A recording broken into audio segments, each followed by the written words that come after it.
Biasanya setelah ini pertanyaan, oke Pak, saya ngerti tentang hal ini. Cuma saya rasanya kurang mengasihi Tuhan. Saya kurang rasa untuk mengasihi Tuhan. Saya mau sampaikan kepada saudara, itu bukan masalahnya. Bukan itu masalahnya. Masalahnya adalah bahwa engkau tidak menyadari bahwa Allah mengasihi engkau. Jadi kalau mengatakan, tapi saya kurang mengasihi. Masalahnya bukan itu. Masalahnya adalah karena engkau tidak menyadari betapa Tuhan sangat mengasihi. Sudah tahu ayat Barack Obama suatu waktu inaugurasinya dia katakan kepada kedua anaknya, my daughters, katanya, I love you more than you can imagine.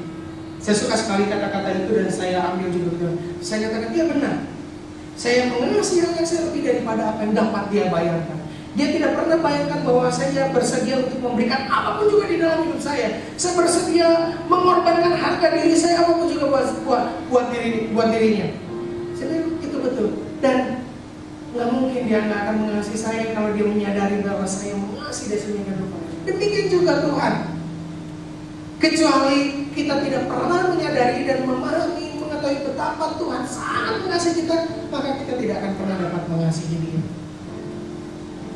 Saudara, tidak mungkin untuk kita tidak mengasihi Allah yang baik, yang luar biasa seperti Dia. Tidak mungkin untuk kita tidak mengasihi Dia. Karena itu, kalau kau sudah pernah melihat, menyaksikan betapa bahwa Dia bersedia mati di atas kayu salib, Dia katakan, ini saya mati buat engkau. Itu saat kita bilang, oke Tuhan, saya menyerahkan diri saya untuk Tuhan. Saya memberikan hidup saya kepada Tuhan. Bagian pertama, penyembahan itu adalah mengarahkan perhatian kepada Tuhan. Yang kedua, penyembahan itu adalah mengungkapkan, mengekspresikan kasih kita kepada Tuhan. Dan yang ketiga, penyembahan itu adalah menggunakan kemampuan saya untuk Tuhan. Tuhan ingin kita mengenal Dia, mengasihi Dia dengan akal kita, merasakan dengan kasih-Nya. Itu yang dua tadi yang kita bahas, betul?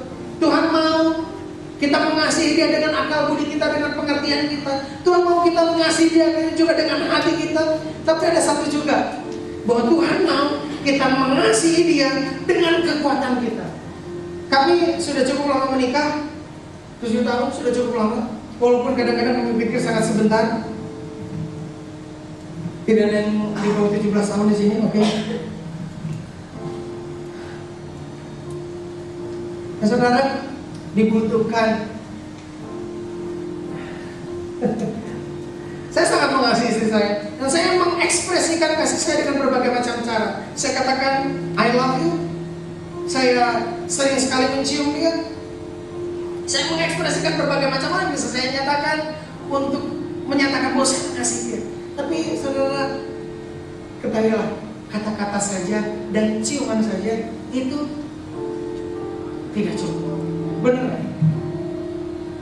Kata-kata saja, ciuman saja itu tidak cukup. Sama dengan Tuhan. Kita bisa mengatakan I love you Lord. Kita bisa mengekspresikan, kita bisa memiliki hati yang luar biasa kepada Tuhan. Aku mengasihi Kau. Tetapi kata-kata saja dan perasaan saja nggak cukup. Dalam hubungan kami dibutuhkan lebih banyak dari itu. Bahwa saya dibutuhkan kepada anak saya untuk ganti popok anak yang mungkin tidak pernah terpikir sebelumnya. Waktu dulu pacaran nggak pernah ada bahasan itu kalau nggak salah. Nggak pernah ada bahasan tentang beresin rumah, tentang bagaimana naruh baju. Nggak pernah ada bahasan bagaimana harus membantu, di mana nyimpan sepatu, nyimpan sendal dan sebagainya. Itu sebabnya saya bersusah payah, saya pergi ke kantor cari uang. Untuk apa? Untuk membuat istri saya nyaman, untuk memastikan masa depan dia. Saya tahu masa depan dia yang aman di dalam Tuhan, tetapi saya sebagai manusia harus memberikan kenyamanan dan kepastian buat dia. Itu sebabnya saya bekerja. Itu sebabnya saya pergi pagi pulang malam. Bukan karena gak ada kerjaan di rumah, banyak banget kerjaan di rumah. Bukan karena saya tidak suka ada di rumah, saya senang sekali ada di rumah.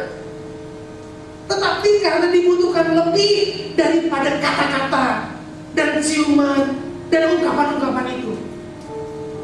Itu sebabnya saya melakukan hal-hal itu. Karena memang benar, dalam hubungan yang sesungguhnya, dalam pernyataan kasih yang sesungguhnya, dibutuhkan lebih daripada kata-kata. Ini adalah kabar baik buat Bapak Ibu Saudara yang sudah menikah dan yang akan menikah. Dibutuhkan lebih daripada kata-kata. Ternyata dibutuhkan ngurusin popok, dibutuhkan ngebenerin genteng, ternyata dibutuhkan. Dan itu semua merupakan rangkaian pernyataan kasih. Itu adalah bagian dari penyembahan. Kolose 3:23 menyebutkan, apapun yang kau perbuat, perbuatlah dengan sepenuh hatimu, seperti engkau melakukannya untuk Allah dan bukan untuk manusia. Apapun yang kau perbuat, perbuatlah dengan sepenuh hatimu, seperti engkau melakukannya untuk Allah dan bukan untuk manusia. Jadi saudara, kalau kau mau menyembah Tuhan, kalau kau mau mengasihi Tuhan, kalau kau mau bertumbuh lebih dalam dengan Tuhan, sesampainya engkau tidak perlu ikut sekolah pendeta, engkau tidak perlu harus teduh 2 jam satu hari. Oke? Saudara nggak perlu sepanjang hari sibuk memuji dan menyembah Tuhan, mencari Tuhan sedemikian rupa. Nggak perlu. Cukup dengan cara satu saja, engkau mengubah untuk siapa engkau bekerja. Jangan diubah apa yang engkau kerjakan, tapi ubah untuk siapa engkau bekerja.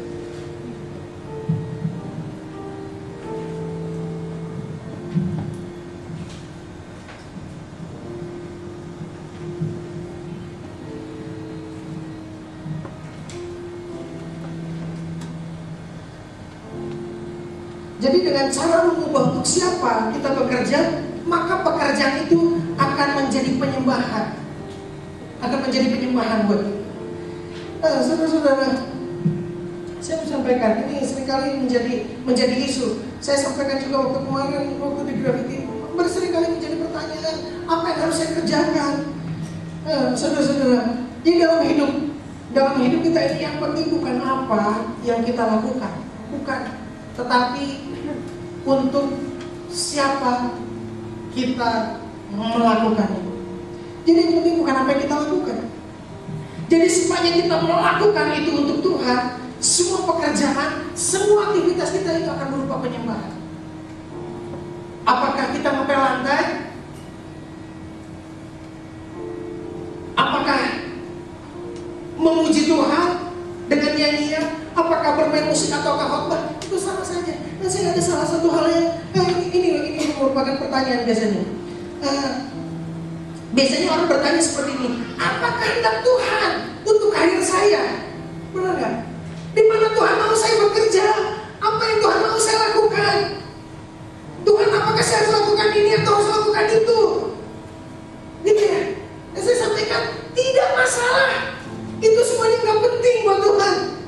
Ini kabar baik buat saudara yang mencari-cari sebetulnya karir yang mana yang benar. Tidak ada, semuanya sama. Jadi kehendak Tuhan untuk saya menjadi diakoni, terserah. Apa Tuhan bilang? Cari aja yang menarik hatimu. Cari apa yang cocok buat kau, cari apa yang kau sukai dan lakukan itu untuk Tuhan. Terus saudara, saya sampaikan itu yang penting. Nggak penting buat Tuhan apakah engkau bankir, apakah engkau CEO, apakah engkau pengepel lantai. Yang penting buat Tuhan, betul. Apakah itu penting buat Tuhan? Nggak penting. Apakah kau ibu rumah tangga, apakah kau mahasiswa, apapun juga, office boy, tukang menjual gorengan, pendeta, pemain musik, nggak ada yang penting. Itu semua sama saja. Yang membedakan adalah untuk siapa engkau melakukannya. Banyak sekali di antara kita, banyak sekali di antara orang-orang kita itu biasa mengkotak-kotakan kehidupan kita. Enggak, ada dunia rohani, ada dunia non rohani, benar nggak? Jadi kalau hari Minggu ini dunia rohani, oke, saya sudah saat teduh, saya sudah pergi ke gereja, saya ke kelompok kecil, itu dunia rohani, betul? Dan terus kemudian ketika kita balik ke kantor, ini kantor saya. Terus pas kita ngumpul dengan teman-teman, nah ini lingkungan teman-teman saya, kita kotak-kotakan semuanya. Bukan.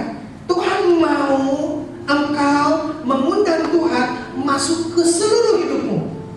Tadi firman Tuhan ada mengatakan untuk masuk ke, berilah dirimu kepada Allah sepenuhnya, bukan terkotak-kotak tetapi sepenuhnya. Tuhan mau engkau hidupmu, terlibat di dalam setiap bagiannya. Dan itu undang dia masuk ke dalam hidupmu, jangan di sebagian-sebagian.